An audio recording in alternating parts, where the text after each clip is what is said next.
Hello guys, welcome back to J gaming. இப்போ இன்றைக்கி வந்து ஃபேக்ட்ரியில் இறங்கியிருக்கோம். இன்றைக்கி என்ன நடக்க போகுதுன்னு தெரில. ஏதோ 3-4 பேர் இறங்குறானுங்க. ஆனால் இப்போ பார்த்தீங்கன்னா ஃபஸ்ட்டு இறங்குறோடனே அது அந்த ஒயிட் கலர் டேங்க் மாதிரி இருக்குது, அது மேலே இறங்க பார்த்தேன். ஆனால் அது மேலே இறங்கலை, அப்படி கீழே இறங்கிட்டேன். இறங்கி அவங்க ஒருத்தர் கொம்பு மாதிரி, மாட்டுக்கொம்பு மாதிரி ஒரு மூஞ்சி வச்சுட்டு வந்தான். வந்து ஃபஸ்ட்டு என்னை குத்த ஆரம்பிச்சிட்டான். சரி, நான் குத்தலை. சரி, உட்காந்துச்சான். அவனும் உட்காந்துச்சான். சரி, அடிக்கலான்னு சொல்லிட்டு நானும் அடிக்க ஆரம்பித்தேன். சரி, அவனை எப்படியே முடிச்சுட்டு அவங்ககிட்ட 2 மெடிக்கிட் எடுத்துகிட்டு அவங்க ஒருத்தர் நான் மெடிக்கிட் போட்டு அவங்க லாங்கில் வந்து கன் வச்சுருக்கான்னு எனக்கு தெரில. ஆனால் அவங்ககிட்ட நான் ஓடி போகிறக்குள்ளே அவன் டுப்புன்னு சத்தம் கேட்டுச்சு. அது திரும்பி ஓடி வந்துட்டேன். டக்குன்னு பின்னால் வந்து இதுக்கு பின்னால் உட்காந்துட்டு அவன் என்னை பார்த்துட்டான்னு நினைக்கிறேன்.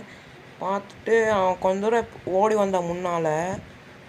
பாருங்கள், வந்துட்டுருக்குறான். சரி, திரும்பி பின்னால் போயிட்டு பார்த்தீங்கன்னா அவன் இப்போ என்னை துரத்துனா வந்து அவன் யாரையும் கொண்டிருக்கான். அவங்ககிட்ட லூட் அடிச்சுட்டு இப்போ நான் போய் அவங்ககிட்ட உட்காந்து இருந்திருப்பேன். பார்த்தீங்கன்னா அவன் என்னை வந்து பார்த்துட்டு சைடில் வந்துட்டு சுட்டுருவான் என்னைய. பார்த்தீங்கன்னா வச்சுக்கோங்க, 63 தான் இருக்கும் லைஃபு. அப்புறம் பார்த்தீங்கன்னா நான் மெடிக்கிட்ட போட்டு உட்காந்து இருந்திருப்பான். அவனும் என்கிட்ட வந்து உட்காந்துருப்பான். சரி, மெதுவாக போய் அவனை குத்தி கொண்டுடலாம், என்னையோட அடிக்கிறேன்னு சொல்லிட்டு நான் குத்தி கொல்ல போனேன்.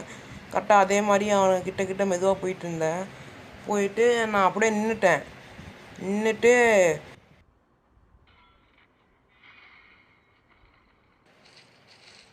இப்போ பார்த்தீங்கன்னா அவனுக்கு சிரிக்கிறைய மட்டும் போட்டுட்டு சரி அம்மா சும்மா சுற்றிட்டுருப்போம், வேறு யாரும் நினச்சிட்டு நானும் சும்மா இருந்துட்டு என்ன பண்ணுறேன்னு எனக்கும் தெரில. சரி, இருந்துட்டு அப்புறம் கீழே சண்டை விட்டுருந்தான்னு நினைக்கிறேன். அப்புறம் பார்த்தீங்கன்னா சரி நான் விட்டுட்டு கீழே போகல. உங்களுக்கு காமிச்சன்ல ஒருத்தனை, அவன் மேலேருந்து கீழே வந்துட்டு ஒரு குளோவல் போட்டுட்டான். அவங்ககிட்ட இன்னும் ஒரு குளோவல் இருந்துச்சுன்னு நினச்சேன். நான் உட்காந்து எழுந்திரிச்சேன். அவனும் அந்த இதுக்கு கம்பிக்கு பின்னால்ட்டு உட்காந்து 2 வாரத்தை எழுந்திரிச்சான். சரி, நானும் சரின்னு உட்காந்து எழுந்திரிச்சேன். அவனை உட்காந்து எழுந்திரிச்சு மாட்டேன்ட்டேங்கிட்ட கன் இருக்குன்னு எனக்கு தெரிஞ்சிருச்சு.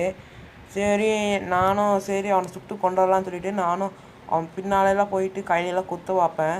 ஆனால் அவன் ஓடிட்டே இருப்பான். ஒரு கன்று சுடலான்னு பார்க்கும்போது கரெக்டாக அந்த குளோவல் வந்து தடுத்துடும். எனக்கு செம்ம கடுப்பாயிடும். சரி, நானும் மெதுவாக போயிட்டு கிட்ட போவேன். 2 புல்லட் சுடுவேன், அவன் மேலே படாது. சரி, நானும் போயிட்டு அவன் அந்த கம்பிக்கு மேலே ஒழிஞ்சிட்டு நான் குத்துவேன், அவன் படலை. அப்புறம் என்னையும் குத்த வருவான். சரி, நம்ம இப்படி ஓடிட்டு திரும்பி போவோம். ஒரு 1 டாப் தான்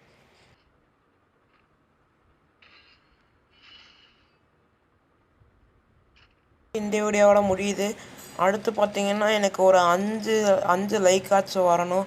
ப்ளீஸ், ஒரு 5 லைக் தான் கேட்குறேன். முடிஞ்சால் ஒரு சப்ஸ்கிரைபர்